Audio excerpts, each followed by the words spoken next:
what to do now. You guys want to try this? Hello and welcome back to Sage and Stone Homestead. My name is Heather. So we're about an hour before official sunset time, and I've got a new routine that I'm doing. As the seasons change on my farm, I will adjust my routines. I don't do the same thing year round. And this time of year, when I have brand new baby goats, I need to be checking on them in the evening times, mostly to make sure everybody is in the barn, everybody is okay, and I also need to feed hay in the evenings. Hello, my girls. How are you? Yes. Hey, Holly. Hello, ma'am.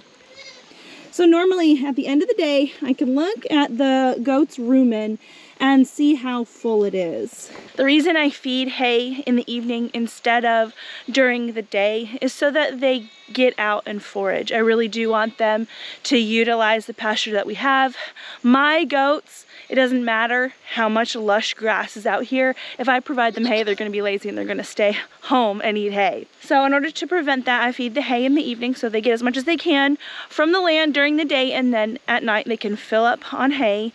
Pesky you in this face. So I can see on these girls that they are getting a decent amount of food from the land during the day. There's quite full rumens over here. See Talia here? She's got a nice full rumen right there. Love to see it. How are you doing, breezy girl? She looks good. I hear some babies. Kind of dark in the barn. Hello. Hi. Hello, babies. There's no udder right there. Nope. All right, we've got 4 babies. Where's number 5? I think I hear one in the bucket back here. It's dark. So we've got all 5 new baby goats accounted for. This is Pepper's baby. He's not even a week old. He's kind of a monster, aren't you? But you can see all of our baby goats have little collars on this year. And the collars have a little radio receiver right here. And this has already come in handy. These babies are just over a week old, most of them. What's going on is they're getting brave, they're getting adventurous, and they're starting to follow the herd out onto the pasture during the day. But the issue is it's kind of big. It's a big wide world out there, and the grass is also quite tall. And these tiny baby goats are genuinely getting separated from the herd and getting lost, which I knew was a possibility. Thankfully, it has not happened a lot, but we have had to use the little remote. So let me show you that. It's my little color-coded remote. So Pepper's baby has a green collar right here, and if I press the green button,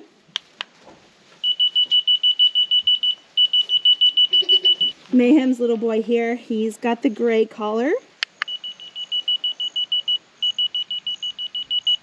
Hello. This pretty girl right here, I've called her Violet because she has the purple collar.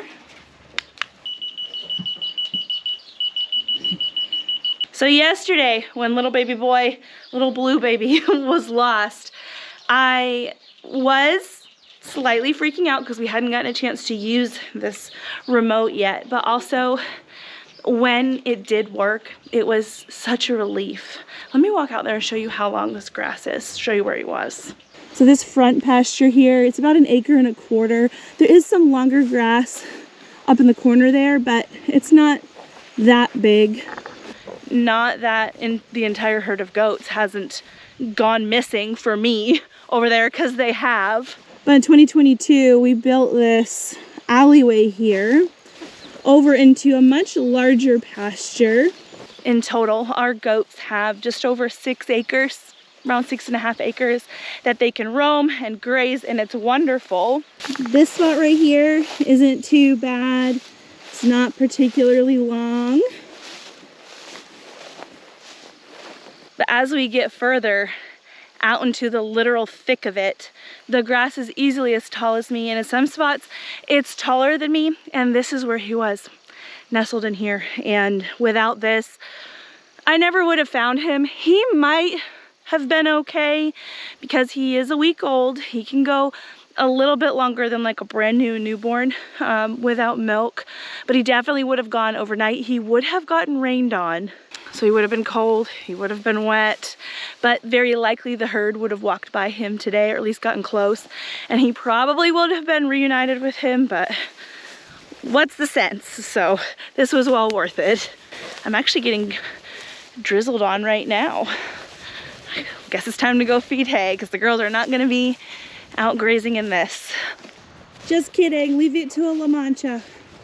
Come on girl, let's go inside. I'm gonna get you some hay. Come on. Get inside, come on. Let's get hay.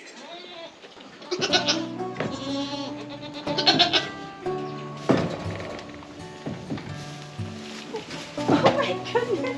Hang on, I gotta shut the door.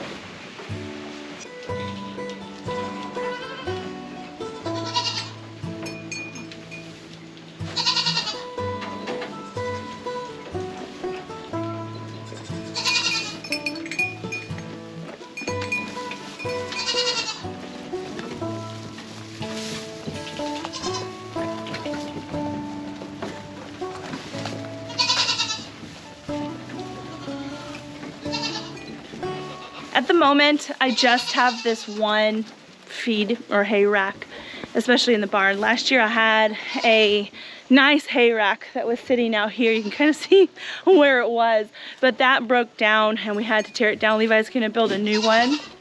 Goats really can bully and kind of guard feeding stations like this. You can tell that there's some goats out here that aren't even trying to edge their way in. Part of that is they're not super duper hungry, but also they kind of know their place in the hierarchy. And so when the dominant goats are done, they will likely have some space to eat, but it's also a good idea to feed in more than one spot. So I am gonna open up a kidding stall over here and feed some hay in there as well. Excuse me, baby boy. Excuse me.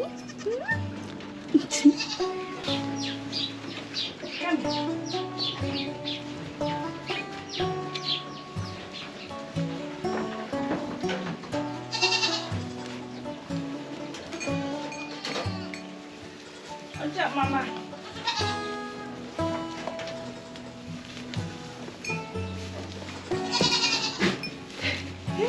You're gonna knock me over.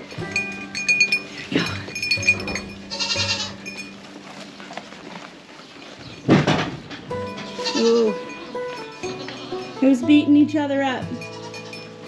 It's not nice. Getting some hay with the girl.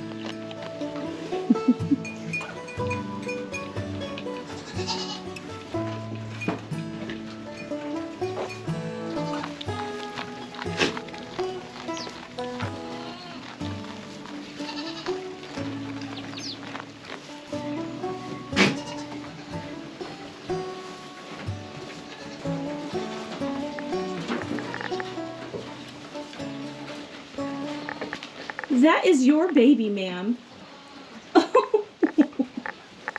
What are you even doing? What was she doing? Helping you with an itch? Hmm?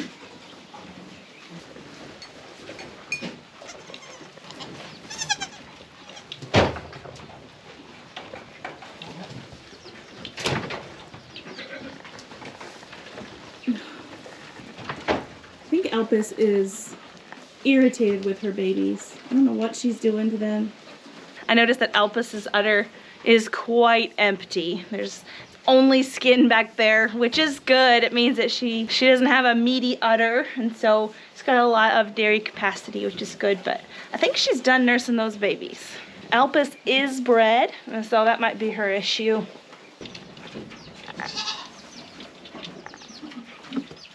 Is it your turn for the bucket?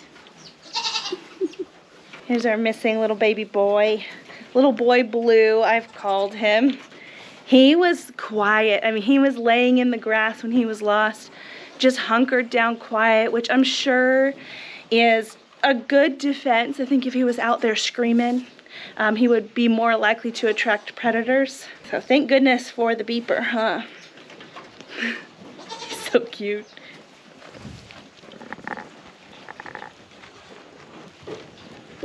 Guys, just get some milk. Is that good milk?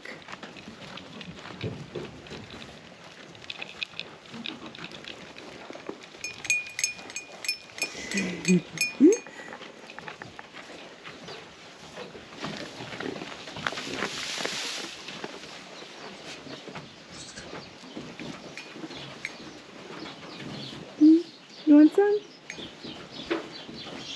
How are you doing, ma'am? Got your boy? You're a proud mama. You should be. I have gotten a very good question lately, and I wanted to address that here. We have expressed that one of the main things that we're working on with our dairy goat herd is udders. I've got some udders that could use some better attachment. I've got some udders that could use some better teat placement. I've got some udders that really could have more of a defined, it's called a medial ligament, but that beautiful basically dip in the center of the udder that clearly defines the two halves. That's actually really functional. It helps hold the goat's udder up. Somebody had asked, well, Heather, if you are trying to get better udders, why are you leaving the kids on? Because a lot of show breeders will pull the kids for a few reasons, but one of the reasons is they say kids ruin udders, and I believe it, as far as the show world goes. We don't show here, and so the udders that I'm looking for, the improvements that I'm looking for in my herd, really are just for homestead and functional purposes, as well as health of the goats. A very weak udder, as far as attachments goes, can be really cumbersome. They can actually get damaged, and an udder with ill-placed teats is really hard to milk, and I'd love to produce a lot of great quality milkable animals from our farm. And a good udder is just a great sign of a good dairy animal. You don't necessarily have to have the perfect show udder or desire the most perfect show udder to really want improvements on udder on your herd. An udder that has capacity high and in the back is really good. It's good for shows, but it's also really good for a homesteader because that shows capacity. An animal that has a lot of capacity is a very valuable animal. And butterfat, that's another thing that we're working on. Butterfat is very valuable to homesteaders as well. So where a homestead goat that has kids on them may experience a little bit of lopsidedness, that is not an issue for me. May the udder lose a little bit of its tautness that it can have, because the kids, they're quite brutal. When they nurse, sometimes they bump their head straight into the udder, and it looks really painful. I can see how that could affect the ligaments on the does, but I have does. I have some still here, and I've had some that I have sold that have nursed countless numbers of kids and had a really nice tight to the body udder. So I think while maybe it might ruin it for show, it doesn't necessarily ruin the udder overall. And the benefits that we get from kid sharing versus having to pull the babies and feed them bottles far outweigh the little bit of udder, damage that goes on. It doesn't actually hurt their udders, but if they went to show, they may not place as well, which here it doesn't matter. So the idea behind bringing in show goat lines to try to improve our herd isn't necessarily so we can go to shows and win them as well, but I think there's no question that an animal like that, like our Nefarious, and we'll go check on him in just a minute, that kind of an animal brings improvement all around, no matter if you're going to show or not. A well-built animal does a lot of good things for the herd that they're in, no matter what their goals are. Hi guys. How are you? He's so hard to film because he just wants to be straight underfoot. You're a handsome man. So Nefarious here has officially bred his first doe. He bred barely here just the other day.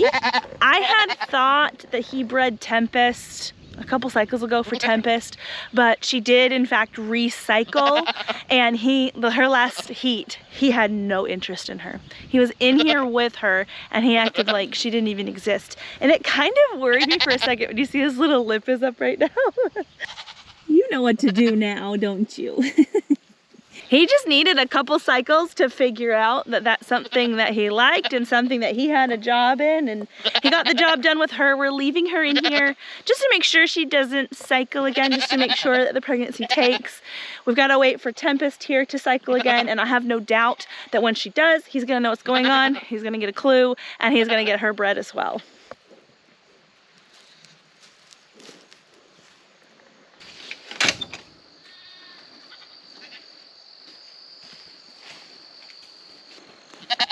You guys want to try this? Would that work?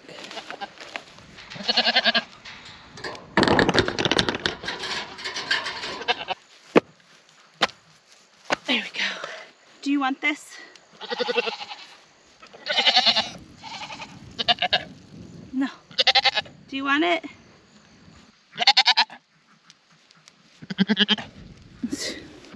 You don't want it.